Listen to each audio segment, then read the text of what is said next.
खबरों का सिलसिला आगे बढ़ाते हुए रुक करेंगे खानेवाल का, जहां से रिपोर्ट कर रहे हैं हमारे नुमाइंदे साजिद महमूद मलिक। कबीरवाला बच्चों से ज्यादती करने वाला खतरनाक सफाक कातिल दौरान पुलिस मुकाबला अपने साथी मुलजिमान की फायरिंग से हलाक हो गया। थाना सिटी कबीरवाला बरिमांड जिस्मानी पर था। थाना सिटी कबीरवाला पुलिस मुलजिम को बादस बरामदगी मोटरसाइकिल भट्टा गुलाब खां मौजा मोलापुर वापस आ रहे थे। चार नामालूम मुलजिमान दो मोटरसाइकिल पर भट्टा गुलाब खां से कुछ फासले पर मुलजिम को छुड़वाने की खातिर पुलिस पर अंधाधुंध फायर करने लगे। पुलिस की भी हिफाजत खुद इख्तियारी में जवाबी फायरिंग मुलजिमान फायरिंग करते हुए अंधेरे का फायदा उठाते हुए फरार होने में कामयाब हो गए। रजब अली वल जफर लोहार सकना 32 सैदा वाली फरार होने की कोशिश में अपने साथी मुलजिम की फायरिंग से हलाक हो गया।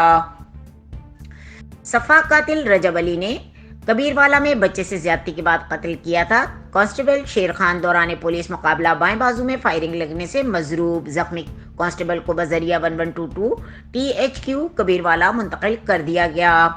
फ्रांसिक टीम और क्राइम सीन यूनिट जाए वकूफ के लिए रवाना। DPO इस्माइल खड़क के खुसूसी हिदायत पर फरार होने वाले मुलजिमान की गिरफ्तारी के लिए स्पेशल टीमें तश्कील दे दी गईं। DPO की SDPO कबीरवाला मलिक अब्दुल गफूर को फरार मुलजिमान को जल्द अज जल्द ट्रेस करके गिरफ्तार करने की हिदायत।